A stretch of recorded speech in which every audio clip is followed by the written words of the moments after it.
Bom dia para todos e bem-vindos na nossa sétima Happy Hour na internet. Hoje nós temos a honra de receber o professor Leonardo Paes, do IBMEC, da Fundação Getúlio Vargas. Muito bem-vindo, professor. E eu lhe passo o microfone. Obrigada. Maravilha, Mirelle, obrigado. Eu acho que eu que tenho que agradecer, na realidade, a oportunidade de vocês me darem para bater um papo com o pessoal tão legal, assim, que interessado pelo tema. E eu acho que, de novo, o Together for Peace tem uma proposta muito boa de debater, sobretudo com os jovens, o tema de operações de paz, que eu acho, bom, além de entre outras coisas, operações de paz, que eu acho que é fundamental para a gente aprender cada vez mais sobre esse novo instrumento, relativamente novo, né? Mas, enfim, para que a gente possa melhorar, e são eles, basicamente, que vão fazer essa reforma no futuro disso tudo. Então, congratulo e parabéns pelo trabalho de vocês. Agradeço a oportunidade de poder bater um papinho rápido com o pessoal sobre esse tema que eu costumo estudar já há bastante tempo, né?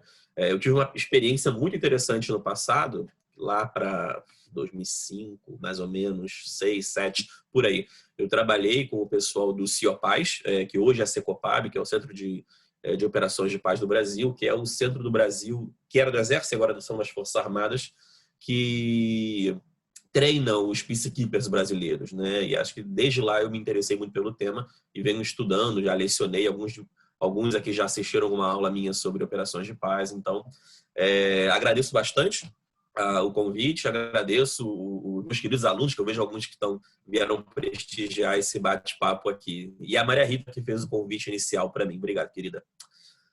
Vamos lá. O tema é missões de paz em tempos de Covid, então, na realidade, acho que boa parte da discussão tem que ser direcionada para essa questão, mas como a Miriam me pediu, vou fazer uma rapidíssima introdução, tá? Apesar de serem vários slides, vou fazer uma rapidíssima introdução sobre operações de paz para chamar a atenção de alguns elementos que eu acho que vão fazer muito sentido mais no futuro, né? Quando eu for entrar no mérito da Covid. Eu vou, então, aqui compartilhar a minha tela para mostrar a apresentação. Ok? Aqui. Então, vocês conseguem ver bem, né, a apresentação. Conseguem? Beleza?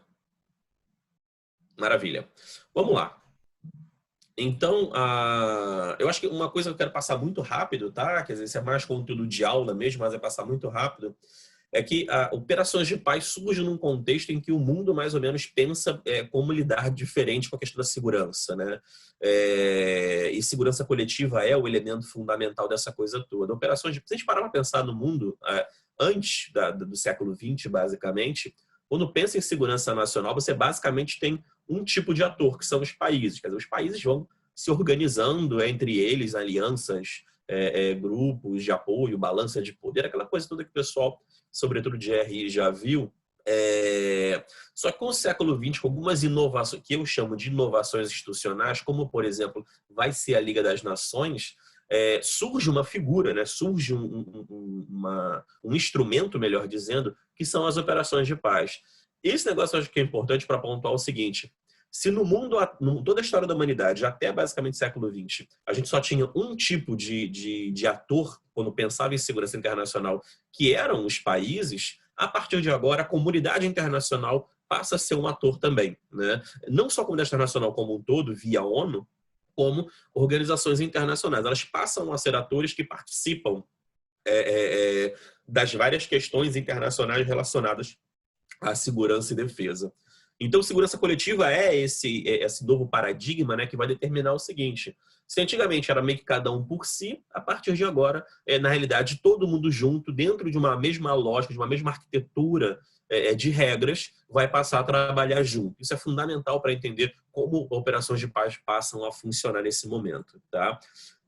Operações de paz, rapidamente também, como eu disse, né, elas começam na Liga das Nações, quer dizer, o embrião desse instrumento está na Liga das Nações. A Liga das Nações, enfim, colapsa, né? Quer dizer, falha miseravelmente, como eu costumo dizer.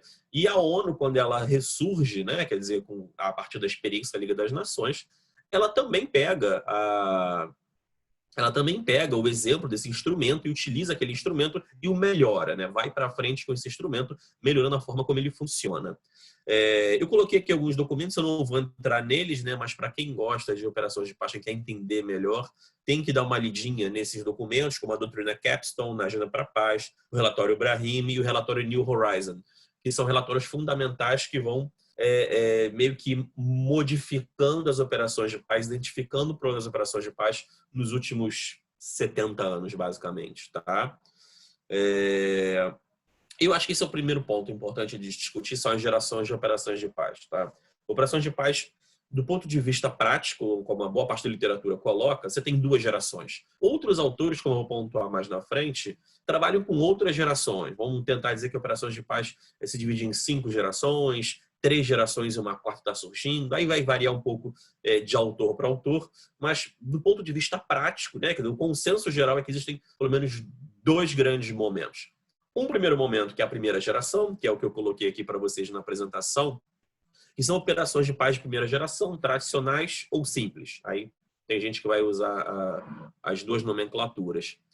Para que elas serviam, basicamente? Né? Você tinha uma situação, um contexto de guerra, de conflito entre 2 países, fundamentalmente, 1, 2 ou mais países, e as operações de paz de primeira geração basicamente serviam para interpor forças. Você colocava entre 2 países, no meio deles a operação de paz, justamente para que ela pudesse separar as forças e ganhar tempo para que a diplomacia internacional pudesse negociar um acordo de paz, pudesse negociar efetivamente o fim do conflito. Então, as operações de paz de primeira geração, elas tinham características mais ou menos simples, tá? Que era o campo de atuação restrito, como eu disse, e elas não faziam nada mais do que interpor forças, do ponto de vista prático, e monitorar o acordo de cessar-fogo. Elas tinham que lidar com problemas de relativamente pequena escala, né? Não tinham um trabalho grande que virá no futuro de ajudar a reconstrução de país e tudo mais, já vou falar sobre isso no futuro. Elas eram uma missão de fortíssimo caráter diplomático, como eu disse. Os militares se interpunham entre as 2 partes em conflito, e aí você vinha toda a infraestrutura diplomática da ONU e de outros países que fossem, como eu posso dizer, terceiras partes, mediadores, para poder trabalhar para sair do cessar-fogo e atingir um acordo de paz de fato. Eram um pouco militarizadas, tá? Por mais que as operações de primeira geração fossem quase 100% compostas de soldados, diferente de hoje, elas eram um pouco militarizadas no sentido que você não tinha tanques de guerra, aviões de combate, enfim. Não era uma missão de combate, era uma missão de interposição de forças. Então, você não tinha o que os militares chamam de armas coletivas, onde várias pessoas têm que lidar com o mesmo armamento, o que vai ser um problema no futuro, né? Na década de 90. Ela chama composição multinacional, que se sustenta até hoje, que é muito importante, ou seja, a operação ela não pode ser composta por uma nação apenas, porque senão passa por uma ideia de invasão, de que o país tem interesse, enfim, não é isso. Todas as missões têm que ser multinacionais, desculpa. Elas têm que ter vários países compondo aquela missão. O objetivo é manter o status quo, então assim, as operações elas não tinham muito objetivo de revolucionar nada, de criar novos países, de dividir países ou coisa parecida. Ela basicamente tentava parar a guerra, tentar criar um acordo de paz e voltar ao estado como as coisas eram antes. Um fator importante aqui é que ambas as partes do conflito tinham que consentir com a ONU participar do conflito, quer dizer, participar do processo de solução, ou seja, uma operação de primeira geração ela tinha que ter o consentimento das 2 partes, que ela ia ser desdobrada no terreno e, por consequência, ela ia fazer parte do processo diplomático. Se uma das partes começasse o conflito, ou retornasse o conflito, ou não quisesse a operação de paz, ela não seria desdobrada, né? Até porque essas operações elas não tinham o objetivo de participar do conflito, e sim só de uma situação pós cessar-fogo. Controle e comando e responsabilidade da ONU continua mais ou menos igual. E, no fim, o que é muito interessante, que vai ser muito discutido no futuro, é a questão da neutralidade e imparcialidade. Assumia-se que a primeira geração de operações de paz elas tinham que ser neutras e imparciais, ou seja, elas não tinham que tomar parte de nenhum dos lados, legal, e não fazer nada. Quer dizer, se acontecesse algum tipo de problema, elas não tinham que intervir no problema. O componente diplomático que tinha que negociar com as partes para solucionar o problema. Tá? Isso vai ser uma questão muito sensível no futuro. Eu coloquei aqui para vocês uma foto, por exemplo, da UNEF, que foi a primeira operação de paz do ponto de vista de desdobramento de tropas de fato, né? Que vocês podem ver que são basicamente militares, a ideia mesmo é de chegada e interposição de forças. Não tem, obviamente, uma boa foto, né? Mas é uma operação que mostra essa interposição. Mas eles desdobravam basicamente entre os dois grupos. No caso, isso da UNEF foi uma operação que veio no contexto da Batalha de Suez, da Guerra de Suez, entre Egito de um lado, quando quis nacionalizar o canal, e você tem do outro lado Israel, França e o Reino Unido que controlavam o canal até então, né? E aí você vai ter, na realidade, as tropas da ONU, e o Brasil foi um grande contribuidor de tropas para essa missão, interpondo forças entre o Egito e o Estado de Israel, né? Para interpor entre os combatentes. Então, o UNEF é um caso clássico de operações de primeira geração, e aqui tem uma fotozinha para poder relembrar o esforço deles.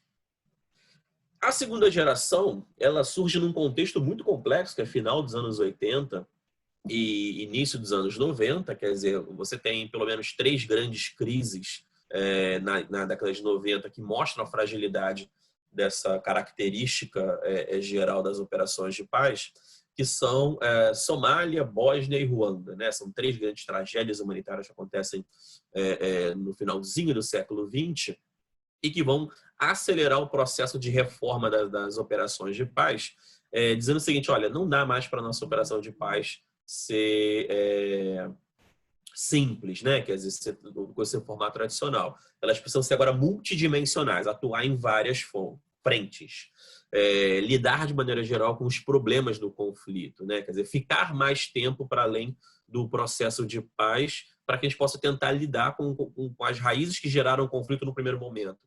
Até porque, lá para 2010, mais ou menos, saíram uns estudos interessantes mostrando o seguinte: 50% dos conflitos que haviam tido a presença de operações de paz, pelo menos 50% deles, 5 anos depois, o conflito tinha retornado, né? Ou seja, as operações de paz não estavam cumprindo bem a sua tarefa de solucionar a questão. Elas estavam um pouco apenas congelando a questão em boa parte dos casos. Então,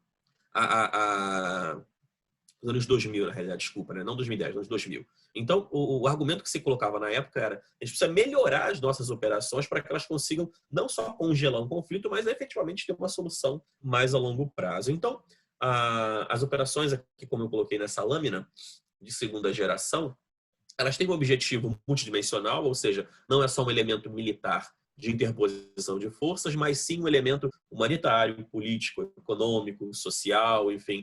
Essas operações, elas agora começam a fazer uma série de coisas diferentíssimas, como, por exemplo, organizar eleições. Isso é muito inovador, né? Você tem uma situação de conflito que você consegue chegar no cessar-fogo, e parte do acordo de paz inclui uma questão que vai ser: a operação de paz vai contribuir para a reforma eleitoral do país e a promoção de eleições. Isso é muito inovador nesse momento e passa a ser bastante uma das principais tarefas das operações de paz logo no pós-conflito.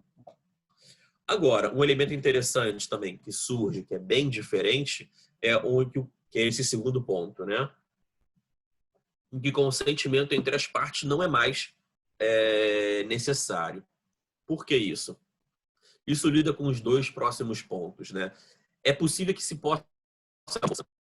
Até esse momento, as operações de paz, basicamente, elas tinham uma prerrogativa de basicamente se defender. Você só usava força para se defender, né? Lida com a questão do capítulo 6 da Carta da ONU. A partir de agora, não. A partir de agora, as operações de paz, elas podem, sim, trabalhar a partir do capítulo 7, o que significa, tem uma frasezinha boa para explicar isso, que é o seguinte: a operação de paz, ela pode usar de todos os meios necessários para cumprir a sua missão, né? Cumprir a resolução que a coloca no contexto. Isso é fundamental, porque isso passa a dizer o seguinte: se a resolução diz, a resolução do Conselho de Segurança vai dizer, agora nós vamos para determinado país, por exemplo, a Líbia, na operação da Líbia em 2011, a gente vai para a Líbia para poder proteger os civis. Antigamente, por mais que se fosse o objetivo dessa resolução, se os civis fossem atacados, você não podia revidar, você não podia combater os perpetradores, né? Porque a operação de paz basicamente podia se defender até então. No capítulo 7, não. No capítulo 7, que vai fazer parte dessa nova geração de operações de paz, ela vai dizer, olha, se os civis forem atacados, vocês têm que combater os perpetradores, porque essa é a sua missão, esse é o seu objetivo. Você tem que fazer com que a situação de paz seja imposta de fato quando necessária. Isso é uma mudança drástica nas operações de paz e que vai passar a ser cada vez mais presente, e o caso da Líbia é um bom exemplo para isso, né? Isso tem a ver com a lógica desse último ponto que eu coloquei, imparcialidade versus neutralidade. Porque a ideia é a seguinte: imparcialidade e neutralidade muitas das vezes não podem vir juntas. Tá? Por quê? Se eu sou muito mais forte e eu estou num conflito com um grupo muito mais fraco, se eu sou imparcial, não tomo parte para nenhum dos lados, tá ok. Mas se eu sou neutro, quer dizer que eu não vou tomar nenhuma atitude independente do contexto, porque eu não posso atuar porque eu sou neutro. A lógica é, se eu sou neutro, na realidade, eu estou sendo parcial em favor do mais forte. Porque se eu não faço nada, o mais forte vai sofrer o ataque do mais fraco. O mais fraco vai sofrer o ataque do mais forte. Então, muitas das vezes, imparcialidade significa que você não está sendo... Desculpa, a neutralidade muitas vezes significa que você não está sendo imparcial. Isso é um problema grave e aí passa-se a crer, no final das contas, o quê? Podemos ser, para sermos imparciais, não podemos ser neutros. Ou seja, eventualmente teremos que tomar parte do conflito. Isso vai acontecer com essa questão da possibilidade do uso da força. Isso é uma baita inovação, é muito diferente e permite com que vários grupos étnicos, religiosos, clãs, tribos, em diversas operações, acabem sendo beneficiadas da proteção da comunidade internacional em virtude de um agressor. Tá? Tenho aqui mais um conjunto de tarefas, enfim, de ações, missões que as operações multinacionais eventualmente fazem. Eu não vou explicar todas elas, tá? É mais para vocês terem uma ideia geral de quão mais complexa são as operações de segunda geração. Vamos lá, então continua a tarefa tradicional de monitorar cessar-fogo, recolhimento e distribuição de armamentos, muito comum, isso está acontecendo no Congo hoje, por exemplo, que lida inclusive com o item 7, que é a desmobilização de combatentes. Tem um programa muito importante que as operações do presente, né, contemporâneas fazem, que é um programa de DDR, que é desmobilização, desarmamento e reintegração. Qual é a ideia disso, né? Você tem um determinado conflito que você tem lá, suponho, o Estado e mais 2 grupos rebeldes muito grandes, suponho. Deve geralmente fazer parte do acordo de paz a desmobilização do grupo rebelde, tá? O desarmamento deles, obviamente, e a tentativa de reintegrar esses caras na sociedade. Notem, tem conflitos que duram mais de década. Imagina você um combatente que passou 10 anos, basicamente, dentro de uma situação de conflito, só combatendo. Como é que você reintegra um cara desse na sociedade? Um cara que muitas vezes era um jovem, era um menino quando começou o conflito, ele vai se tornar praticamente um homem quando acaba o conflito. Qual que é a vivência social desse indivíduo, né? Qual que é em inglês é uma boa palavra, qual que é o trades dele, né? Qual que é o negócio dele? Ele é marceneiro, ele é torneiro mecânico, ele é contador? Qual que é o conhecimento que ele tem de profissional, o conhecimento profissionalizante que ele tem para poder contribuir para a sociedade? Então, a lógica desse programa de DDR não só acabar com esses grupos rebeldes, né, desmobilizando eles e tirando as armas do contexto para evitar um possível retorno do conflito, dada a abundância de armas, eles ainda têm que tentar fazer um processo de reintegração desses combatentes na sociedade.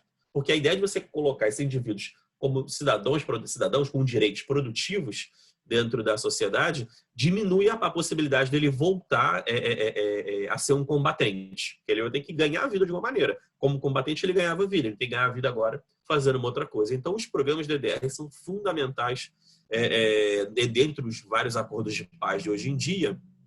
E o programa de DDR, enfim, hoje, por exemplo, é uma das grandes coisas que está acontecendo nesse exato momento no Congo, onde alguns grupos estão negociando a sua desmobilização e, obviamente, a entrega de armas e passando por um processo dentro de campos de DDR para serem reintegrados na sociedade. Tem uma literatura muito boa sobre esse tema, por sinal, dentro da ONU.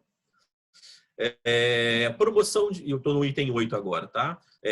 Programas de promoção de direitos humanos, repatriamento de refugiados e pessoas deslocadas. Todo conflito, quase todo conflito gera refugiado, indivíduos que fogem para outros países, ou o que se chama em inglês de IDP, né? Internal Displaced People, que são pessoas que saem de uma determinada região, fogem para outra região do mesmo país. Então, suponho, alguém que está na Colômbia estava numa região dominada pelas Farc e vai fugir para Bogotá, por exemplo. Só que esse cara, como ele não passou, esse cara ou essa mulher, né? Ele não passa da fronteira, ele não é considerado refugiado. Ele é deslocado interno. Então, isso é uma coisa que não se discutia no primeiro momento, só se pensava em refugiados, mas deslocados internos é um número muito maior do que refugiados. Então, é um drama social para milhões e milhões de pessoas, muito mais pessoas que refugiados, que também tem que ser olhado para poder tentar reduzir também vários outros processos de desigualdade, violação de direitos humanos e tudo mais.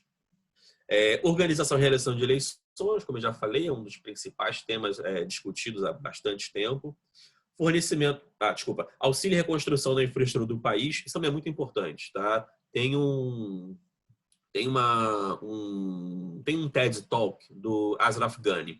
Ashraf Ghani é o atual presidente do Afeganistão, e ele participou daquele TED Talks, tem um dele lá, há anos, antes dele virar presidente, né? Ele está no iniciozinho do conflito do Afeganistão, lá em 2001, deve ser 2001, 2002 esse vídeo, talvez um pouco depois, em que ele vai explicar mais ou menos como está funcionando a lógica do Afeganistão naquele momento. Ele fala, olha, um país que passou por décadas de guerra, mais de décadas de guerra como o meu, toda a lógica do tempo, por exemplo, é diferente. Pontes foram destruídas, usinas elétricas foram destruídas, estradas não existem mais. Então, toda a infraestrutura do país, num contexto de guerra, sofre bastante, porque ela é parte do objetivo estratégico de alguns determinados atores para poder atrapalhar os outros. Então, a reconstrução da infraestrutura do país é um elemento necessário para que o país possa minimamente ser autossustentável no médio e longo prazo. Então, esse é um negócio sensacional. Quem quiser pegar um pouco melhor essa ideia, dá uma olhadinha lá no TED Talk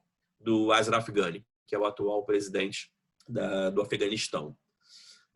Assistência humanitária, enfim, num contexto que você tem dezenas de milhares, centenas de milhares de refugiados deslocados, esse pessoal necessita fundamentalmente de ajuda humanitária para poder sobreviver, né? A gente está pensando em campos de refugiados, campos de DDR. Então, fornecimento de assistência humanitária é um dos principais tarefas das operações de paz, inclusive num contexto de pandemia, inclusive num contexto de furacão, de terremoto, em outros lugares. O terremoto da Haiti, por exemplo, em 2010, foi isso, né? Quer dizer, a operação de paz teve que se reorganizar, basicamente, de sair apenas da lógica de reconstrução do país para dedicar grande parte do seu efetivo, né, das suas tarefas, para ajudar com assistência humanitária, entrega de água, remédio, comida, entre outras coisas. Estabelecimento de força policial, fundamental, né, sobretudo em países no pós-guerra, pós-conflito, você tem que reestruturar as forças policiais, quer dizer, para que elas possam fazer uma tarefa de reorganizar o setor de segurança do país. E parte das operações de paz desse novo momento contam agora com a UNPOL, né? Quer dizer, a polícia da ONU, que são policiais do mundo inteiro que, enfim, se emprestam para participar de programas de policiamento e treinamento de polícia nas missões que eles fazem parte. No Haiti, por exemplo, tem um programa muito interessante até hoje, né? Vários lugares tem. Colaboração com autoridades locais para manutenção da lei e da ordem, e vou além, né? Na verdade, a reconstrução do país tem uma lógica de que é super necessário que a comunidade local, as autoridades locais e a comunidade sejam protagonistas no processo, né? Isso é um aprendizado que vem até hoje, acho que não está completo esse ciclo, mas que se constatou isso lá no meados dos anos 2000 e até hoje cada vez mais as operações de paz têm tentado incluir o elemento local, né, os atores locais dentro do processo de restabelecimento da paz e da construção do país assim por ser, né? E bom, apoio ao processo de reabilitação e reconstrução econômica, obviamente, né? Vamos lá. E aqui tem algumas umas 2 ou 3 fotos rápidas que eu acho muito interessante, só para dar uma ilustrada no que eu acabei de dizer, que são circunstâncias nas quais a gente vê o peacekeeper, né? Quer dizer, o soldado, capacete azul, nesse caso boné azul, enfim, ele atuando não no ponto de vista militar, mas ele atuando no ponto de vista de ajudar a reconstruir o país. Nesse caso, a gente tem um sul-coreano, por exemplo, ajudando a criar enfim, imagino eu, lidar com uma questão de instalação elétrica. Aqui a gente tem um outro, esse é um policial, você tem um PO na cabeça dele, né? Esse, por exemplo, é um policial da ONU, interagindo com a população. A questão do gênero, impressionante. Quer dizer, outra coisa muito legal que as operações de paz vêm tentando reformular, vem aprendendo e vem tentar se adequar de certa maneira, é a inclusão de gênero dentro das suas operações, de maneira também a incluir mulheres dentro desse processo. Você tem várias operações de paz em que o componente médico, por exemplo, tem que se fazer presente para campanha de vacinação, para atendimento médico de populações vulneráveis ou populações que estão em determinadas regiões bastante longe das cidades, enfim. É isso. Então, vamos lá. Dentro da segunda geração, para poder encerrar esse debate sobre geração de operações de paz, caminhando para o encerramento dessa parte, identificamos agora, quer dizer, antigamente a gente tinha a lógica do peacekeeping, né, do PKO, Operação de Manutenção da Paz, que era, de novo, você estava num contexto de conflito, entrava no cessar-fogo, colocava uma operação de manutenção da paz para manter a paz como estava e, eventualmente, negociar um acordo de paz.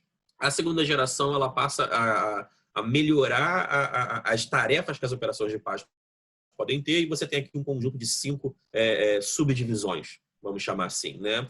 A primeira é a diplomacia preventiva, num contexto que se percebe que existe uma situação de tensão, que o conflito pode vir a surgir, um componente da ONU já vai tentar entrar como negociador, uma terceira parte, ou um moderador, como queira, para tentar, através de diplomacia, prevenir a possibilidade de um conflito.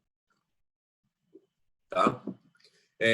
Se o conflito ocorre, o componente diplomático continua presente, só que agora através do peacemaking, né? Para que consiga... Peraí, só um minuto. Tá. Através do peacemaking, para poder agora restabelecer a paz, quer dizer, lidar com a situação do conflito e efetivamente atingir um cessar-fogo. Então, o preventivo tenta impedir conflito eclodir efetivamente, e a ideia do peacemaking, uma vez que o conflito acontece, tentar atingir um cessar-fogo. O peacekeeping se mantém, que é a ideia de uma vez que você tem um cessar-fogo, você entra em campo para poder monitorar o cessar-fogo e melhorar as condições do país de maneira geral, para, a partir de uma negociação, chegar num acordo de paz efetivo. Que, notem, uma coisa é cessar-fogo, que é você interromper as hostilidades, o conflito físico mesmo, né? Quer dizer, quente. Outra coisa é você chegar no acordo de paz, em que você, em tese, resolve a questão. Então, o cessar-fogo é um passo anterior ao acordo de paz, de fato. Tem uma gravura daqui a pouco que vai ajudar a explicar isso um pouquinho. Tá? Então, a manutenção de paz, que o peacekeeping se mantém, e as outras 2 inovações muito importantes são as operações de peace building, que é a reconstrução, no final das contas, do país, ou seja, uma vez o conflito chegou, de fato, a um acordo de paz, tenta-se reconstruir o país efetivamente, e aí, logo depois, tem a imposição da paz, aquela história que eu havia dito do... Não dá para ser neutro sempre, né? Quer dizer, para você poder ser imparcial, você às vezes tem que proteger alguém, você tem que impor a paz. E eu já dei o exemplo, né? O caso líbio é um bom exemplo mais recente desse tipo de situação. Eu acho que esse gráfico aqui ele é ótimo para explicar como mais ou menos a coisa funciona, né? Quer dizer, você tem aqui em cima a primeira parte da prevenção do conflito, né? Quando você tem aqui a linhazinha que corta do conflito, quer dizer, a prevenção do conflito ela deixa de existir e você automaticamente entra com o peacekeeping, que é a negociação para atingir o conflito. O peace enforcement, ele faz parte desse processo, não necessariamente ele é junto do peacekeeping, né? Que você vê que ele tem apenas uma pequena tangente nele, porque ele muitas vezes você tira o processo de peacekeeping do peacemaking de campo para você poder intervir e chegar numa situação na qual você pode renegociar a paz, tá?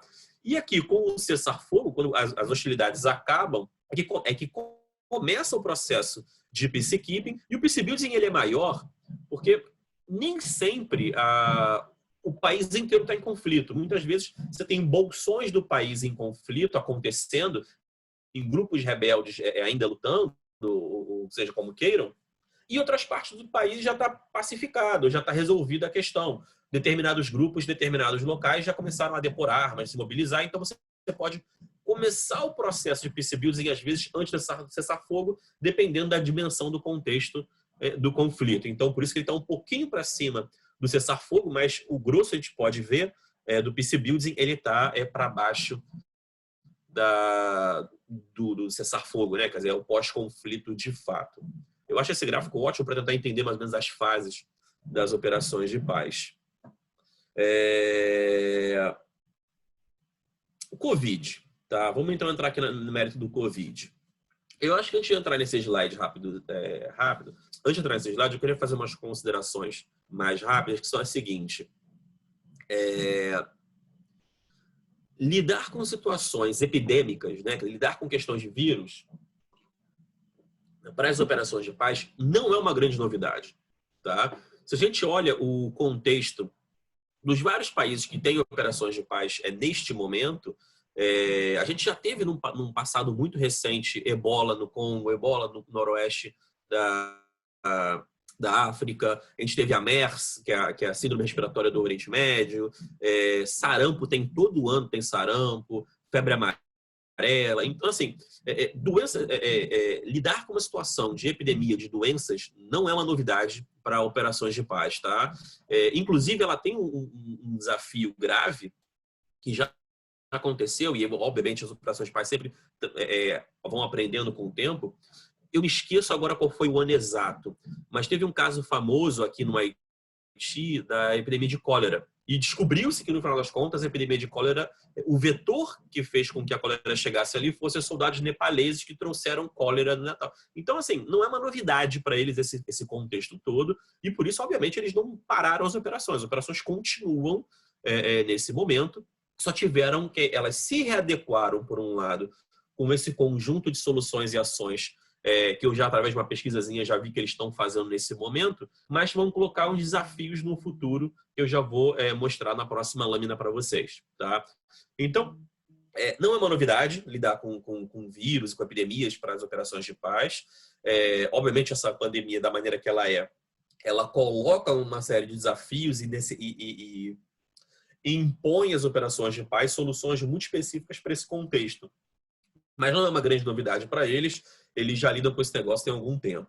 Então, a primeira solução que eles tiveram que fazer, a ação que fazer, é impedir a rotação das tropas, né? De maneira geral, as tropas em operações de paz, elas rodam a cada 6 meses, tá? De maneira geral. Isso pode ser diferente, mas de maneira geral rodam a cada 6 meses. Essa última rotação não aconteceu, né? Quer dizer, elas só vão começar a ter rotação, só começaram a ter rotação algumas tropas a partir do final de junho, agora início de julho, tá? Ou seja, quem tinha que fazer rotação ali entre março e junho não fez, foi interrompido, para você evitar justamente ter pessoas infectadas circulando pelo mundo e piorando o contexto. Então, primeiro foram adotadas uma série de medidas de segurança, né, de testagem e tudo mais, para que você pudesse retomar a possibilidade das rotações.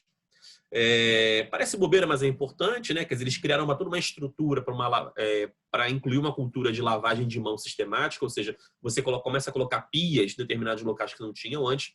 E isso pode parecer bobeira para a gente, porque a gente tem pia em todo lugar, aqui pelo menos no Rio de Janeiro, em casa. Agora, isso num contexto de operações de paz, quando você está numa cidadezinha pequena que falta água toda hora, você está numa cidadezinha pequena que não tem água tratada para a população desde sempre, né? Quer dizer, eles bebem água de poço artesiano que você tem que ir lá, igual aquelas fotos que a gente eventualmente vê aquelas senhoras com aqueles galões de água na cabeça, numa fila interminável. A gente tem ONG, me fale o nome agora da ONG, mas tem ONGs, por exemplo, que basicamente trabalham em abrir poço artesiano em comunidades que não têm água. Então, você pedir para as pessoas lavarem mão sistematicamente, parece que é uma bobeira, né? Quer dizer, óbvio, eu vou passar a lavar a mão mais vezes. Mas em determinados contextos tem que criar infraestrutura para isso. Então, isso é muito difícil e pode parecer bobeira, mas é muito importante para eles. Checagem de temperatura nas instalações, quer dizer, de novo, a gente tem isso aqui em shopping center, em vários lugares, em mercado, pessoas com aquele termômetrozinho, se a pessoa com febre, eles criaram isso, obviamente, em todas as entradas das instalações das missões pelo mundo todo, né? Para também tentar limitar o máximo de pessoas doentes circulando dentro da missão. Esses dois pontos aqui eu acho fundamentais, são muito, muito importantes. Empenho na difusão de informações sobre o vírus e sobre cuidados e trabalhos de conscientização junto à comunidade. De novo, eu estou aqui no Rio de Janeiro, né? Quer dizer, imagino que acho que boa parte de vocês também. Isso já é um trabalhoso aqui no Brasil, né? Quer dizer, no próprio Rio de Janeiro, você às vezes conscientizar a comunidade e dizer, olha, pessoal, esse é um vírus importante, ele é difícil de lidar, ele tem problema, ele se dissemina da maneira X, Y, Z. Os cuidados para lidar com isso são dessa natureza. Tem que fazer isso, tem que se isolar, tem que usar máscara, enfim. Já é difícil isso para as pessoas se conscientizarem disso. Aqui no contexto do Rio de Janeiro, que é uma cidade cosmopolita, que tem informação a todo prazo, imagina isso no meio de um país na África, no meio de um país no Oriente Médio. Então, assim, enquanto eu falo meio de país, eu falo assim, são cidades completamente isoladas dos grandes centros e que as pessoas não têm informação de como as coisas acontecem, né? Tem um déficit muito grande de informação, não só pelos canais de comunicação, mas pela baixa escolaridade das pessoas. Então, a ONU ela surge como um grande vetor de disseminação de informações importantíssimas para que essas pessoas possam ter algum grau podem implementar um grau de cuidado com elas mesmas. Então, eu acho esse um dos pontos mais importantes do trabalho que eles têm feito sobre isso. Mas home office e reuniões remotas, ou seja, de novo, quer dizer, quem não trabalha no campo fica dentro da missão, fica dentro de casa, quer dizer, grande parte das operações multidimensionais, segunda geração, são componentes não militares, são pessoas, né? São aid workers, entre outras coisas. E essa galera, muita gente está fazendo as suas próprias reuniões, em vez de todo mundo se juntar no lugar, estão fazendo igual a gente está fazendo agora, né? Então, é outro espaço, é outra lógica de trabalho que todo mundo mais um pouco está se acostumando. Tem a questão de criação de espaços de quarentena, obviamente. Identificadas as pessoas doentes, tem que colocar essa pessoa numa quarentena. Identificadas as pessoas que tiveram contato com pessoas doentes, tem que colocar essas pessoas numa quarentena. Então, isso é um elemento fundamental. E logística de material médico adequado. Quer dizer, isso também já era fazia parte do trabalho deles. A questão do fornecimento de ajuda humanitária não mudou nesse contexto. Tá? E esse aqui vai ser o meu último slide de conteúdo, que eu acho que é o que é legal discutir assim, os impactos reais, né, da pandemia do ponto de vista de como vão ter que lidar com ela. Um primeiro ponto que eu acho legal dizer é o seguinte, é a batalha de narrativas. Tá? O que eu quero dizer com batalha de narrativas? Obviamente, as operações de paz, quando elas estão em determinado contexto, sobretudo contextos de conflito, elas estão lidando com grupos que não querem as operações de paz naquele contexto. Certamente tem elites locais, grupos rebeldes ou coisa parecida, que identificam a operação de paz, os soldados da operação de paz, como um inimigo, como um rival, uma coisa parecida. Então, esses grupos estão, obviamente, eles sempre estão criticando as operações de paz, tem sempre esses grupos estão desafiando que as operações de paz são um instrumento do império, do ocidente, ou coisa parecida, para tentar, enfim, tirar a operação de paz dentro do país para que eles possam retomar a disputa deles de poder e tudo mais. Enfim, esses grupos, obviamente, estão se utilizando da pandemia para colocar a operação de paz como um ator problemático, né?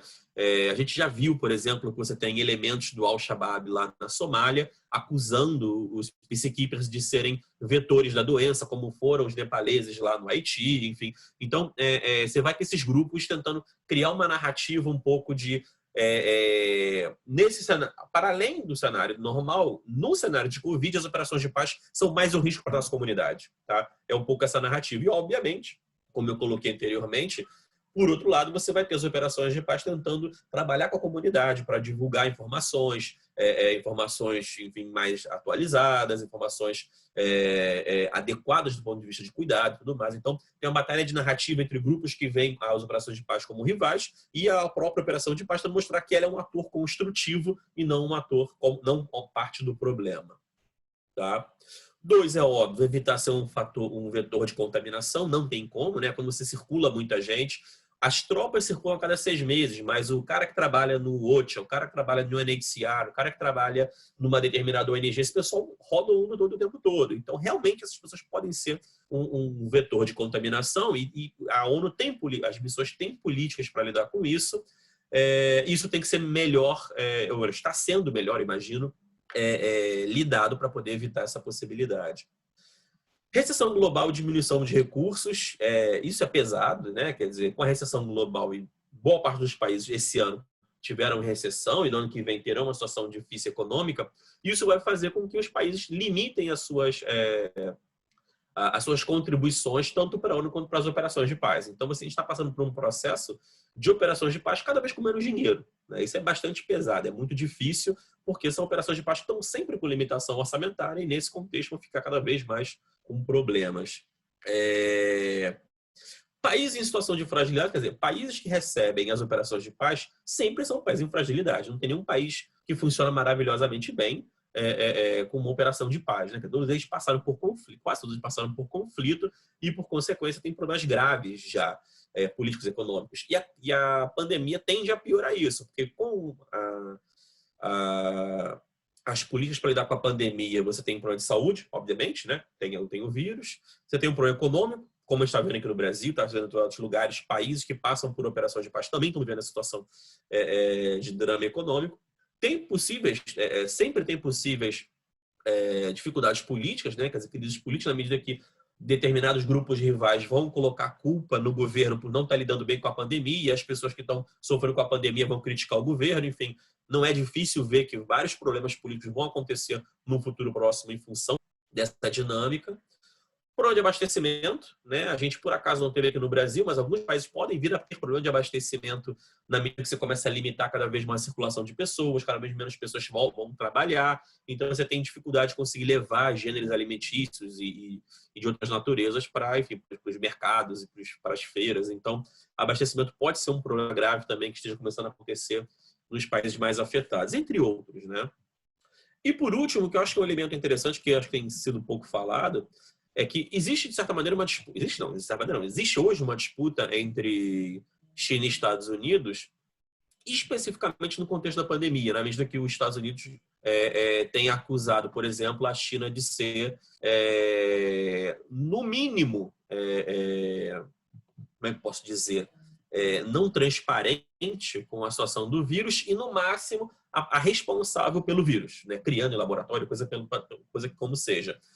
Então, nesse atual governo norte-americano, que é um governo que atua tem uma postura de mais enfrentamento com os chineses, é difícil que a gente consiga enxergar chineses e americanos trabalhando em conjunto no contexto do Conselho de Segurança para novas soluções para qualquer tipo de coisa, né? Na medida que eles, do ponto de vista diplomático, entre os dois, tem uma tensão muito forte, você diminui a capacidade dos dois trabalharem de forma construtiva nos vários cenários do mundo. Quer dizer, não só no Conselho de Segurança, mas nas outras plataformas onde eles trabalham em conjunto. Então, é possível, sim, que a gente consiga ver no futuro próximo questões ligadas às operações de paz discutidas dentro do Conselho de Segurança sofrendo com a tensão entre esses dois principais atores, que por serem,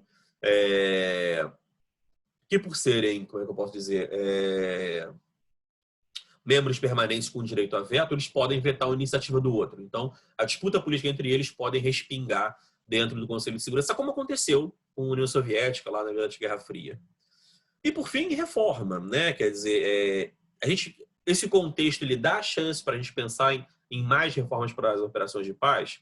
Eu tenho visto uma discussão muito interessante, por exemplo, dizendo o seguinte: olha, dado o contexto atual, dado a trajetória que a gente tem tido nas operações de paz, de cada vez mais atuando junto à sociedade, em missões cada vez mais de desenvolvimento junto aos países, e dado o constrangimento de recursos que a gente cada vez mais vai viver, é possível que a gente consiga ver um contexto em que a gente tenha cada vez menos operações super grandes em determinados países, com dezenas de milhares de pessoas, para missões mais enxutas e mais pontuais para atacar problemas mais específicos dos países. Então, eu coloco reforma aqui em ponto de interrogação, enfim, um pouco para a gente deixar reflexão nesse nosso debate de hoje, para pensar que tipo de reforma, que tipo de evolução que a gente pode começar a olhar nas operações de paz do nosso futuro próximo, né? E aqui eu tenho umas figurinhas, quer dizer, umas fotos para vocês verem já algumas atitudes acontecendo, né? Quer dizer, por exemplo, a checagem de temperatura nas entradas das operações, criação de espaços de quarentena, enfim, instrução, quer dizer, o pessoal da ONU explicando para a sociedade, para a comunidade, o que eles precisam fazer para poder se precaver da doença e tudo mais. Que eu acho que essa me parece uma das principais, como eu disse, ações que eles têm a mais a contribuir. E é isso, pessoal. Eu acho que assim, cobri bastante coisa e eu queria deixar esses últimos minutos, se a Mirelle permitir, para ver se alguém tem dúvida, enfim, se alguém quer bater um papinho sobre algum tema específico do que eu acabei de passar para todo mundo. Mirelle, com você agora.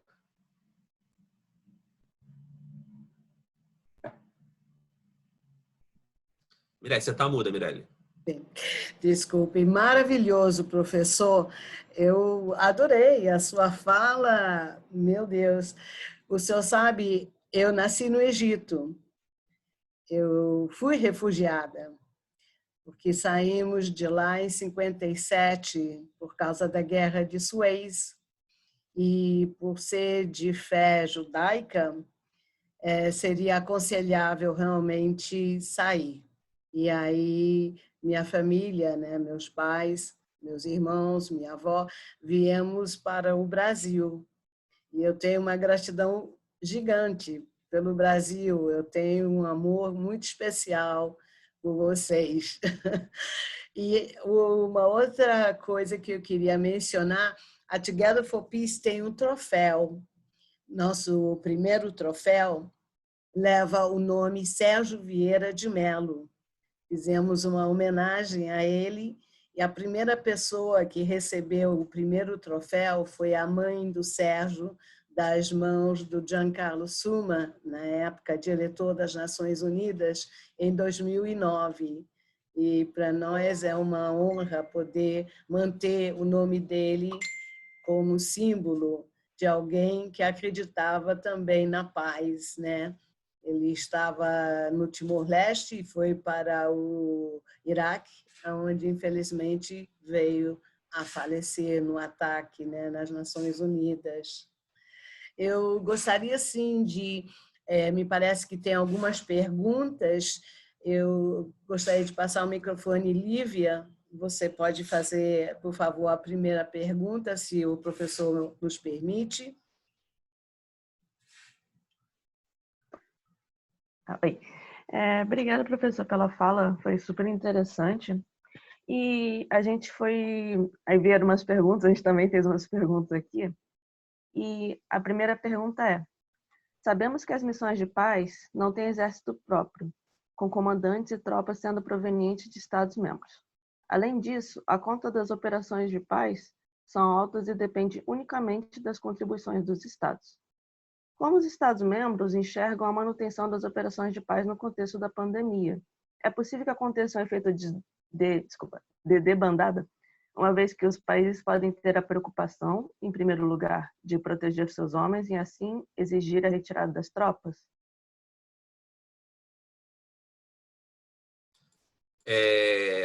Boa pergunta, na realidade, né? Quer dizer, sem dúvida, você tem alguns países que estão lidando com a pandemia de forma um pouco mais agressiva, no sentido de limitar o máximo possível. Mas até onde eu saiba, nenhum país fez nenhum tipo de requerimento nesse sentido, tá? Acho que nenhum fez, pelo menos eu não vi, né? Não soube de nenhuma notícia nesse sentido. Como eu disse, operação de paz lida com questão de pandemia, com situação de doença o tempo todo. Se vocês tiverem a oportunidade de bater um papo com nossos colegas que trabalham no Secopab, que são peacekeepers brasileiros, já passaram, esses caras voltam sempre com doença, muitas vezes, né? Porque é só muito difícil. Então, assim, a clareza de que você está exposto a uma situação de vulnerabilidade de saúde faz parte do negócio, não é uma novidade para eles, tá?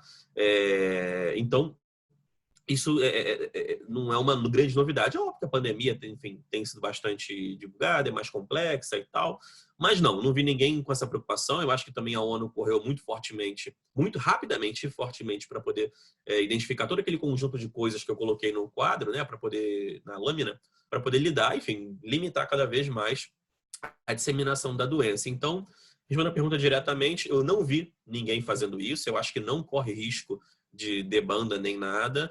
O que eu acho que é possível é que exista, nesse momento, uma dificuldade maior de novas missões. Aí isso eu acho ok, né? Eu acho que novas missões saírem no papel nesse momento, mais difícil. Isso eu acho. Agora, renovação de tropas, eu acho que o comprometimento porque quando o país se compromete em dar tropas, né, ele está atuando como um ator construtivo no mundo, ele tá operando o seu soft power dentro do contexto das Nações Unidas. Então, assim, faz parte para eles. Países mais pobres, como Sri Lanka, Nepal e tal, eles contribuem com muitas tropas para poder ter o dinheiro da ONU para poder reinvestir nas próprias forças armadas. Então, faz sentido econômico para eles participarem com frequência de operações de paz, até para pagar salários dos seus soldados e tal. Então, não vejo risco de debanda. O máximo que pode acontecer, eu acho que é um risco que já é difícil acontecer operação de paz, em função das limitações financeiras, num curtíssimo prazo, não termos novas missões, a não ser que tenha uma crise. Aí é difícil dizer, enfim, como essa coisa toda vai funcionar. Tá? Lívia, eu posso responder aqui a pergunta da Malu, que está aqui no chat? Ah, claro, fica à vontade. Obrigada por responder a pergunta. Tá, vamos lá. Então, Parará, quando faz o curso de paz, o fracasso do Salvador. Pois, Malu, eu acho que as operações de paz que falharam muito são operações de paz que, de novo, elas tinham um pouco a lógica da primeira geração e a segunda geração tentando melhorar esse contexto. Então, acho que cada vez mais as operações de paz elas têm contribuído cada vez mais para a melhora da situação, né? Eu acho que é difícil identificar hoje uma operação de paz que seja um fracasso nos últimos 10 anos, né? Acho que todas elas contribuíram um pouquinho. Eu dou um exemplo sempre em sala de aula, que eu acho que ilustra muito bem a dificuldade que as operações de paz do passado tinham de lidar com o contexto. Tem um filme, Falcão Negro em Perigo, Black Hawk Down, que passa no contexto da Somália, né? E a primeira, quem não gosta de filme de guerra, não precisa ver o filme, vê só os primeiros 20 minutos, que você tem uma situação na qual tem um helicóptero lá norte-americano, que faz parte de uma missão de intervenção na Somália, no início da década de 90, quando o governo é expulso de Mogadishu, e aí tem vários grupos rebeldes tomando conta. O helicóptero americano está passando na praia em Mogadishu, né, logo nos arredores de Mogadishu, e ele assiste uma cena muito interessante que você tem um caminhão com uma fila de pessoas e o caminhão está dando lá ajuda humanitária, comida, remédio, sei lá, para as pessoas. Chega um desses grupos rebeldes com duas picapes lá, começam a atirar em todo mundo para poder roubar aqueles suprimentos, né? Quer dizer, uma situação super, super comum em contextos de conflito. O helicóptero americano, fortemente armado, teria condições de lidar com aquela situação. Só que eles, como estavam numa operação de paz de primeira geração ainda, eles não tinham mandato para engajar com força, a não ser que fosse para se defender. O cara no helicóptero liga lá para o comandante dele lá na base e fala: olha, estão atacando aqui as pessoas.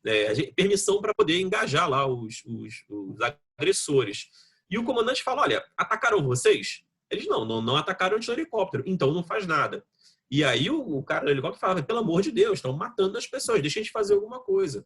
E aí o cara do comando lá fala: eles atiraram pelo menos na direção de vocês? Ele: não, tá atirando só nas pessoas. Então volta para a base, que você não pode fazer nada. Então, você tem também, isso acontece no Ruanda, tem uma cena parecida com essa, quer dizer, que não pode, mesmo matando pessoas, a operação, os soldados não podiam fazer nada. Então, isso mostrou fracasso porque a operação de paz ela não conseguia proteger as pessoas. No contexto atual, sim, ela consegue de fato proteger as pessoas. Para não dizer que não tem nenhum caso polêmico, Malu, o caso da Líbia é bem polêmico, tá? Você tem alguns países que a missão foi maravilhosa porque conseguiu lidar lá com a ameaça do Gaddafi, as populações lá do leste da Líbia, de Benghazi e tudo mais. E você vai ter um monte de gente dizendo, o Brasil incluso, dizendo que, olha, a missão da Líbia foi um fracasso, porque a missão da Líbia, ela conseguiu sim lidar com a ameaça do Gaddafi, Mas ao remover o Gaddafi do poder e ao tomar partido no conflito, criaram hoje uma situação de instabilidade na Líbia que está até hoje. Na realidade, supõe-se, tem certeza na realidade, que parte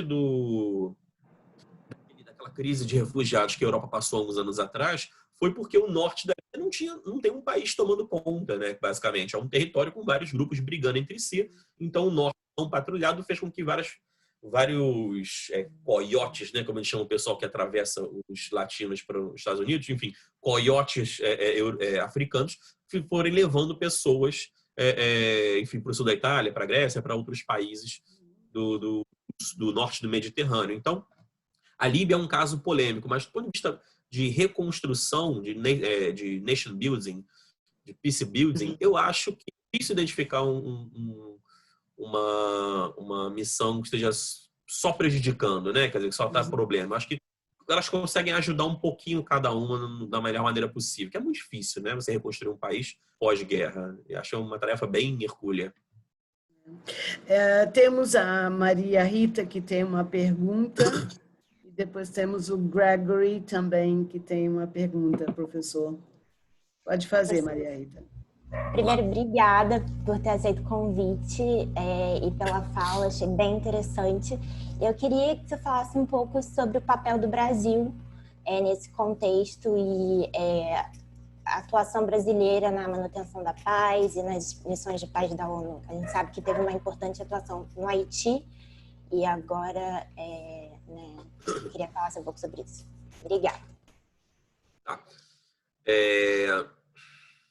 O Brasil, ele tradicionalmente, né, a diplomacia brasileira, tradicionalmente, e eu digo Brasil, a política externa brasileira, melhor dizendo, tradicionalmente, ela se esforça para ser um grande contribuidor das iniciativas institucionais que lidam com segurança, paz e defesa. Outras, inclusive, mas inclusive isso, né? Não é à toa que o Brasil ele queria fazer parte do Conselho de Segurança da Liga das Nações, lá atrás, não conseguiu, e até hoje quer fazer parte do Conselho de Segurança das Nações Unidas. Então, o Brasil ele sempre foi um país que, como eu posso dizer, por mais que ele tenha contribuído com poucas tropas em determinado momento histórico, ele sempre tentou ser um ator construtivo nesse aspecto, porque ele acha que isso faz parte do papel dele e tudo mais.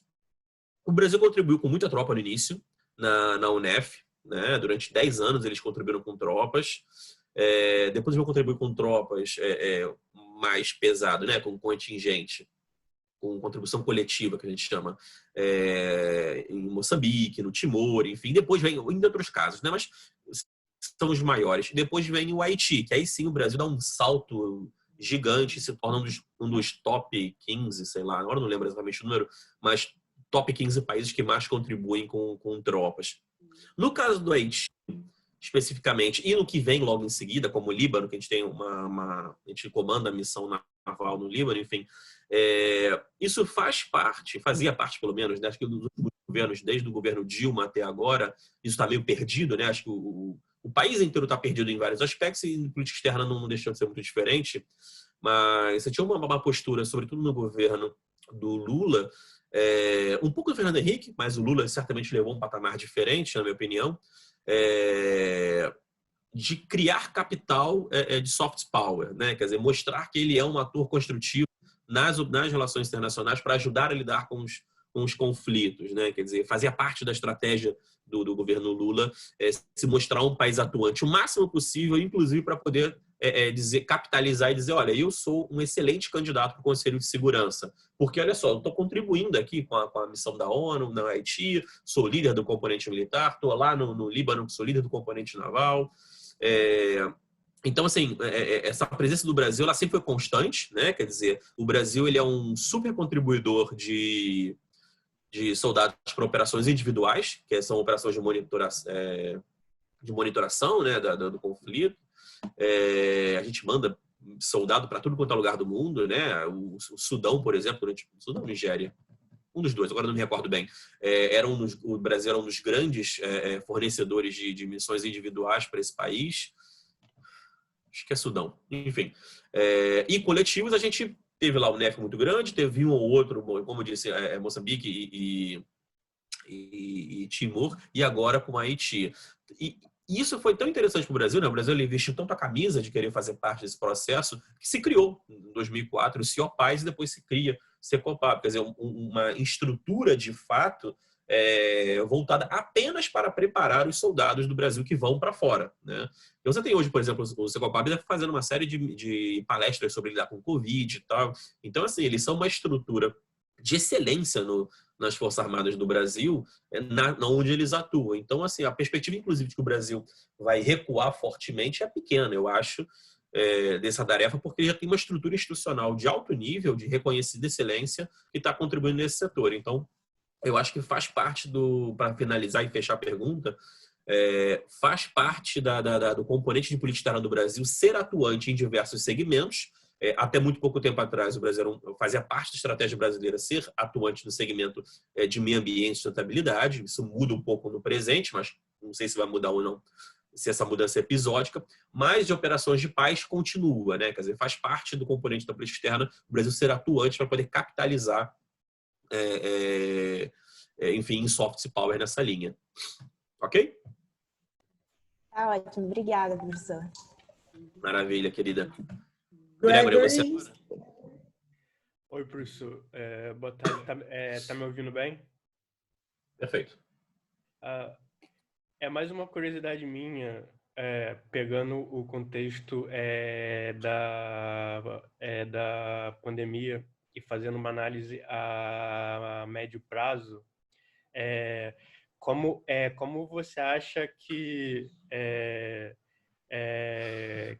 como no contexto da pandemia interfere no princípio da soberania dos estados e no princípio da não intervenção nos assuntos internos a médio e a longo prazo?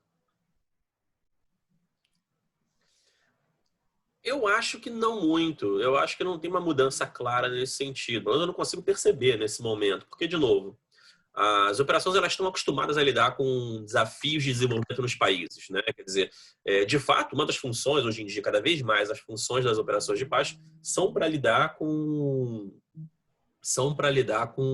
desafios de desenvolvimento, inclusive, como eu disse, de doenças, de lidar com a questão do ebola e entre outras. Então, as operações de paz, nesse momento, elas estão basicamente, deveriam estar, e imagino que estejam, trabalhando com as autoridades locais para poder resolver, basicamente, os problemas das operações do desenvolvimento do país. Então, não vejo muito essa questão.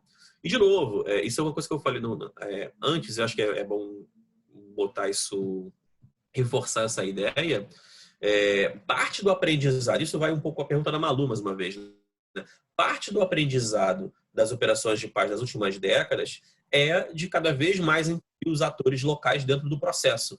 Então, se cada vez mais atores locais estão fazendo parte do processo, cada vez menos risco você tem de preocupação de intervenção em negócios domésticos, soberania e tudo mais. Quer dizer, a lógica é que as operações de paz cada vez mais são um ator que vai ajudar as autoridades locais, os atores locais, a resolverem o seu próprio problema e não ser o protagonista. O protagonista, isso está em manual da ONU, né? Não é o Leonardo inventando coisa aqui, não. Está no manual da ONU, na lógica na operação de paz.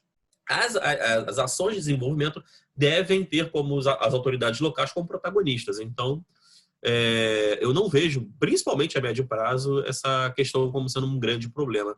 É óbvio, só para também não dizer que está completamente fora de foco, é óbvio que você vai ter determinados grupos que identificam as operações de paz como obstáculo para os seus projetos de poder, dizendo, olha, a operação de paz está violando soberania. Isso é óbvio, isso vai acontecer. Isso vai ter a curta, a média, a longa e a longuíssimo prazo. Agora, eu não acho que seja plenamente verdade. Eu acho que é muito mais uma narrativa do ponto de vista de um projeto de poder de determinado grupo do que, de fato, o que acontece. Mas essa é a minha opinião. Ok? Obrigado pela explicação. Nada, boa.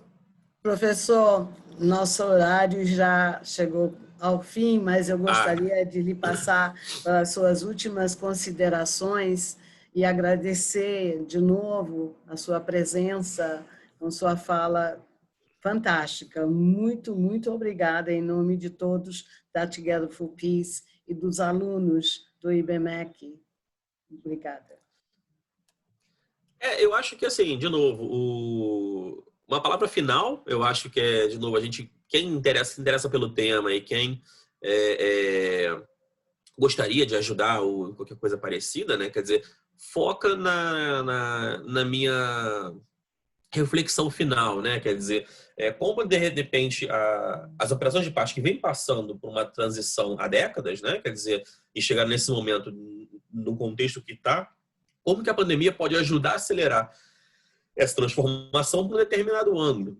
Um exemplo, por exemplo, que eu dei é a ideia de em vez de ser operações muito grandes, né? Você chegou a ter, em 2015, você tinha mais de 100 mil peacekeepers pelo mundo, né? Quer dizer, um número assustador de grande, né? Que isso já caiu um pouco, mas tem gente que acha que tem que aumentar, tem gente que diminuir, enfim, só que você demanda muito recurso. Então, uma das ideias que está se discutindo hoje é que a pandemia vai tentar cada vez mais limitar as operações num tamanho menor, mas também para solucionar problemas mais específicos. Então, essa talvez seja uma reflexão interessante. Então, uma reflexão final que eu quero deixar é, se estudar esse tema, foquem bastante nessa ideia de que tipo de reforma a gente pode estar olhando no futuro, tanto do ponto de vista da pandemia, quanto do ponto de vista dos desafios que se colocam hoje em dia, né? Ou de seja soberania, como o Gregory falou, ou outras coisas. Enfim, queria agradecer mais uma vez a vocês. Acho que é sempre muito legal bater um papo sobre um tema que eu gosto muito de estudo, leciono, enfim, há bastante tempo. Estou à disposição, se quiserem bater outro papo, marca numa próxima oportunidade. Com certeza. Ótimo. Se tiverem mais alguma dúvida, comentário, questão, coisa para se quiser bater um papo, falem com a Mirelle, ela tem os meus contatos e ela pode passar para mim enfim, a dúvida, o bate-papo que vocês queiram, a gente vai conversando por aí, tá bom? Grande abraço e obrigado pelo convite e pela presença de todo mundo aí. Muito obrigada.